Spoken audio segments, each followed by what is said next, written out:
বসিয়েছে টিউবওয়েল, তা কৃপণ টিউবওয়েলটা চাপে না, মানে ব্যবহার করে না। কেন জানেন? যদি অসার পড়ে যায় আবার টাকা খরচ হবে। এত সুন্দর একটা জিনিস, তাই খাওয়ার জন্য যেটুকু জলের প্রয়োজন সেটুকু নেয়, আর বাদ বাকি কাজ থালা বাসন ধোয়া বলেন, কাপড় ধোয়া বলেন, স্নান করা বলেন, সব পুকুরে কিংবা নদীতে যায়। এখন এই কৃপণের একটা গামছা হারিয়ে গেছে, তা সে গামছাটা আবার 3 জায়গায় ছেঁড়া।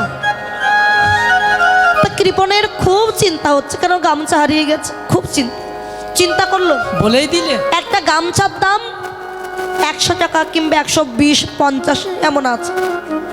তা আমার মাসে এই চুলদাড়ি কাটতে 20 টাকা করে খরচ হয়। আমি যদি 6 মাস চুলদাড়ি না কাটি, তাহলে 6 মাসের টাকাটা যদি বেঁচে যায়, 6 মাসে কত টাকা হবে? 120। আমি তাহলে 6 মাস চুলদাড়ি কাটবো না, আমার গামছার টাকাটা ওসুল হয়ে যাবে। এখন মা 6 মাস যখন চুলদাড়ি কাটে না, একটু তো বড় হবে। কথাটা বলে বড় হয়েছে, দেখেছেন তো কি অবস্থা, 6 মাস চুলদাড়ি কাটে না। আবার সামনে বলে দিলে আজকে। এখন ওই কৃপণ গেছে নদীতে স্নান করছে, হঠাৎ দেখছে ওই ঘাটে একজন প্রকৃত যে সাধুদের দেখবেন চুল লম্বা থাকে, দাড়ি লম্বা থাকে, সে সাধু স্নান করছে। তখন এই কৃপণ চিন্তা করছে, আমার গামছা হারিয়ে গেছে, আমি 6 মাস চুলদাড়ি কাটি না বলে আমার চুলদাড়ি এই পর্যন্ত হয়েছে, আর ওই লোকটা চুলদাড়ি এত লম্বা হয়ে গেছে, কি হারিয়ে যেতে পারে? কম্বল টম্বল গেছে মনে হয়। তখন বলছে, ও দাদা, তোমার কি কম্বল হারিয়ে গেছে নাকি? বলে কেন? না, আমার চুলদাড়ি যদি এই পর্যন্ত হয়, তোমার এত লম্বা হয়েছে, কম্বলের দাম তো বেশি, কয় মাস চুলদাড়ি কাটো না। ওই যে দাদা তাই ডাক্তার দা। এখন সাধু তো কিছু বুঝতেই পারলো না, বলতে আমি বুঝলাম না। বলছে আপনারা তো বুঝে কাজ নেই, বাড়ি এসেছে। কৃপণের বউটা বলছে, হ্যাঁ গো, এই শুনছো? সবাই বললে গঙ্গা স্নান করলে পাপ থেকে মুক্তি পাওয়া যায়, যাও না গঙ্গা স্নান করে এসো। তা গঙ্গায় যেতে গেলে বাড়ি থেকে 3 থেকে 4 কিলোমিটার দূর গঙ্গা, যেতে আসতে অন্তত 50 টাকা খরচ আছে। অনেক টাকা খরচ। তা কৃপণ দেখছে 50 টাকা খরচ করে আমি চুলদাড়ি গঙ্গা স্নান করতে যাব? আমি যাব না। তা বউটা বলছি, এত কৃপণতা করো কেন তুমি, যাও না। তা বউটা যখন এত করে বলছে, যাবো, তবে গাড়িতে উঠে যাব না, হেঁটে যাব। তা যাও, তুমি যেটা করলে সুবিধা হয় যাও। বলছে যাবো, তবে একা যাব না, সঙ্গে আমার একটা ছাগলের বাচ্চা আছে, ওই বাচ্চার দড়ি ধরে নিয়ে যাবো, মানে ঘাস খাওয়াতে খাওয়াতে নিয়ে যাব, আর ঘাস খাওয়াতে খাওয়াতে আসবো, তাহলে ওরও পেটটা ভরে যাবে, আমারও কাজটা হয়ে যাবে। নিয়ে গেছে ছাগলটাকে রেখে স্নান করবে গঙ্গায়। এখন ও চিন্তা করছে, আমি তো কখনো স্নান করিনি, তা আগে দেখি স্নান করার কোনোবার নিয়ম ঠুম আছে কিনা। গঙ্গা বলে দিলে আজকে দেখছে ভক্তরা স্নান করে উঠছে, আর ওখানে গঙ্গার ঘাটে বসে আছে পান্ডা, ওই যে নবদ্বীপে যে পান্ডারা, তারা 501 টাকা করে চাঁদা নিচ্ছে। গঙ্গা স্নান করে উঠছে, 501 টাকা করে চাঁদা। তা কৃপণ দেখছে 50 টাকার ভয়ে আমি গাড়িতে উঠে আসিনি, আর আমি 501 টাকা দিয়ে স্নান করব, দরকার নেই, চলে যাব। তা আবার চিন্তা করছে, বাড়িতে গেলে যদি বউটা বলে স্নান করেছো, তা বউটাকে কি জবাব দেব? তা আশেপাশে খুঁজে দেখি তো কোনো ঘাট ফাঁকা আছে কি। দেখতে দেখতে দেখতে পেল একটা ঘাট ফাঁকা, সে ঘাটে কেউ নেই। সে ঘাটটা হলো শ্মশান ঘাট, মানে গঙ্গার ঘাটে শ্মশান তৈরি করেছে, মানুষ পোড়ায়, কাঠ কয়লা পড়ে আছে বলে কেউ যায় না, ভয়ে স্নান করে। চিন্তা করলো এখানে তো কেউ নেই, এখান থেকে স্নান করে তাড়াতাড়ি চলে করবো। স্নান করতে নেমেছে, আর ভগবানও বসে বসে দেখছিল বাবা বৈকুণ্ঠে। চিন্তা করছে আজকে ওর সাথে একটু মজা করে আমি। এখন ভগবান পান্ডা রূপ ধারণ করে যাচ্ছে, আর এই যখন কৃপণ স্নান করে জল থেকে উঠেছে, আর ভগবান পান্ডা রূপ ধারণ করে ওই ঘাটে গিয়ে বলছে, দে এবার 1000 টাকা দে। এ কোথার থেকে এলো রে বাবা? 1000 টাকা মানে? ওই ঘাটে 500 টাকা, এ ঘাটে 1000 টাকা কেন? বলছে এটা হচ্ছে স্পেশাল ঘাট, এখানে সবাই আসে না। এই মেরেছে যারা গণ্যমান্য ব্যক্তি, তারা আসলে এখানে কেউ আসে না। তাতে এখানে যখন স্নান করলি, ওই ঘাটে 500, এই ঘাটে 1000 টাকা। দে। কৃপণ চিন্তা করছে স্নান তো করেই ফেলেছি, আর তোর কিছু করার নেই, কি করব। দেখো পান্ডাজি, আমি তো টাকা নিয়ে আসিনি, আমাকে ছেড়ে দাও দয়া করে। না ছাড়া যাবে না, টাকা না দিলে ছাড়া যাবে না। তাহলে কি করে উপায়? টাকা দিতেই হবে। তো দেখো আমি তো টাকা নিয়ে আসিনি, তার মানে ছোট ছাগলের বাচ্চাটা আছে, একে তুমি নিয়ে যাও। ভগবান মনে মনে বলছে, তোর এই ছাগলের বাচ্চাটা আমি বৈকুণ্ঠে যাব নাকি? এই টাকাই দিতে হবে। বলে 1000 টাকা চাইতে আমার ছাগলের বাচ্চাটার দাম বেশি। বলছে আমি কিছু জানি না, আমার টাকা দিতে হবে। দেখো পান্ডাজি আমায় মেরে ফেললেও তো টাকা দিতে পারবো না। তো বলছে তাহলে এক কাজ কর, তোর বাড়ির ঠিকানা আমায় দে, আমি 1 সপ্তাহ পরে তোর বাড়িতে গিয়ে টাকাটা নিয়ে আসবো। ঠিক আছে, অমুক জায়গায় বাড়ি, গ্রামের নাম অমুক বলে দিয়েছে। পান্ডা চলে এসেছে, পান্ডা চলে গেছে, আর কৃপণও বাড়ি এসেছে। কৃপণ ভাবছে ওই 5-6 কিলোমিটার পথ ছেড়ে হেঁটে কখনো আসবে না, আর আমার বাড়ি হয়তো চিনতেও পারবে না। ওমা 1 সপ্তাহ পর ভগবানের সাথে পাল্লা নিলে হয়।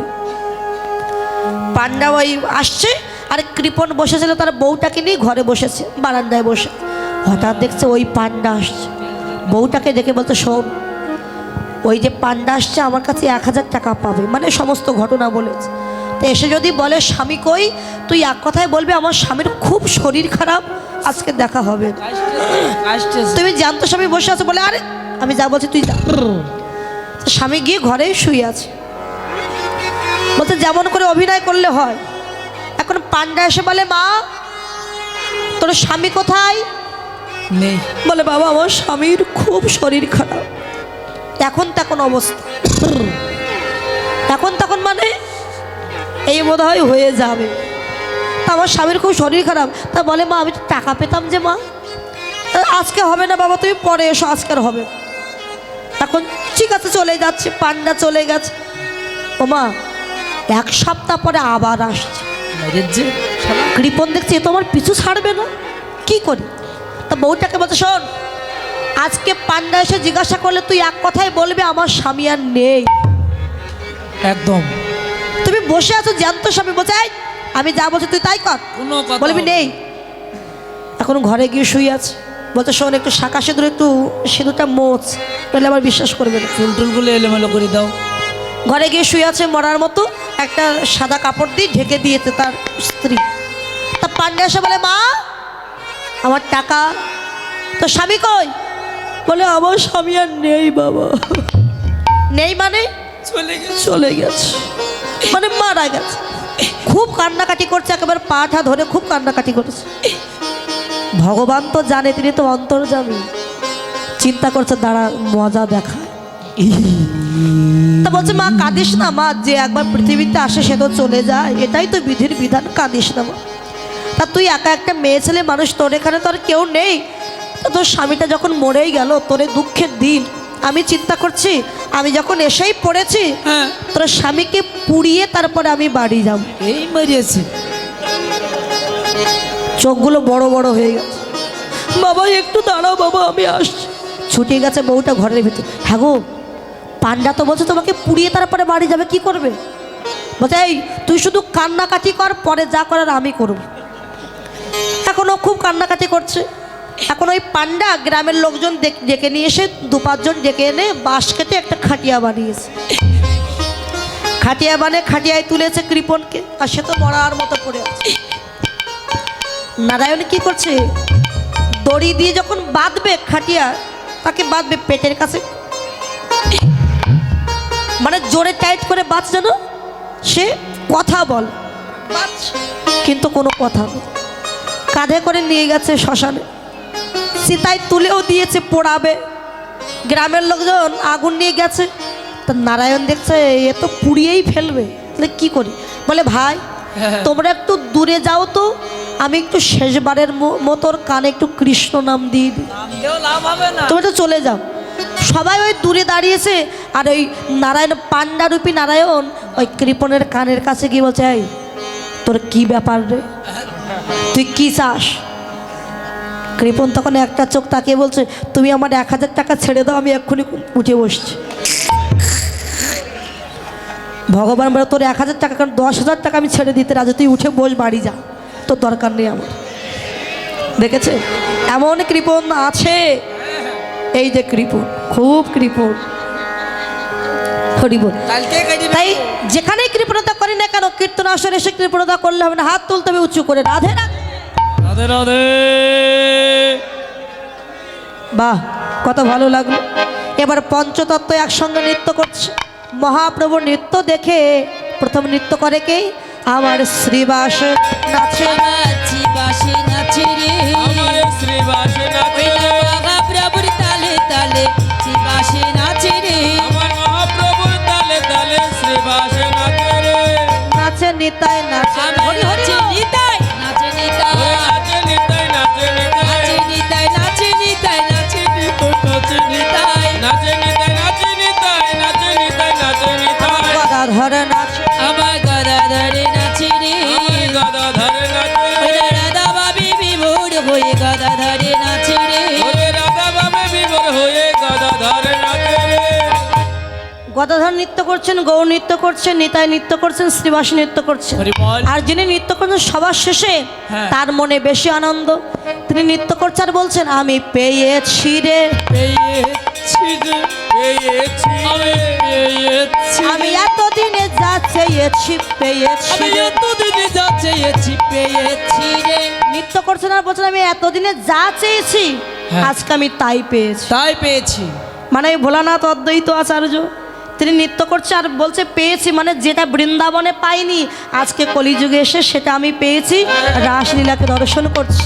তাই অদ্বৈত নৃত্য করছে, বোম বোম আওয়াজ করে, অদ্বৈত নাচে রে, অদ্বৈত নাচে রে, অদ্বৈত নাচে রে, ওরে মোটা বুড়ি পাকা দাড়ি অদ্বৈত নাচে ওরে রে, মোটা বুড়ি পাকা দাড়ি অদ্বৈত নাচে ওই রে, না বাবা বাবা শব্দ করি অদ্বৈত নাচে রে, ববম ববম শব্দ করে অদ্বৈত নাচে ওই রে, না বাবা বাবা শব্দ করি অদ্বৈত নাচে রে, বাবা বাবা শব্দ করি অদ্বৈত নাচে রে, বোম বোম বোম তারক বোম, বাসুদেব ঘোষে তাহে করত বিলাস, বাসুদেবে ঘোষে কবে করত বিলাস, রাস রস গোড়া চাঁদ করিলা প্রকাশ, রাশে রাশে গোড়া চাঁদ করিল প্রকাশ, এইবার লীলা প্রকাশ হলো, বাল্লীলা প্রকাশ হলো, লীলা এতক্ষণ গোপনে ছিল, এইবার লীলা প্রকাশ। লীলা এতক্ষণ গোপনে ছিল, এবার লীলা প্রকাশ হলো, রসগোড়া চাঁদ করিল প্রকাশ, রস রস গোরা চাঁদ করিল প্রকাশ। বাঞ্ছা কল্পতরু ভস্য কৃপা সিন্ধু পতিতানাং পাবনেভ্যো। মনে ভো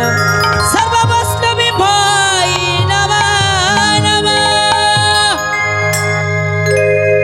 মধুমা বৃন্দাবন ধামে প্রবেশ করব, রাধারানী জয়ধ্বনি করে, রাধারানী কি, জয় রাধারানী কি, জয় চলিয়ে বৃন্দা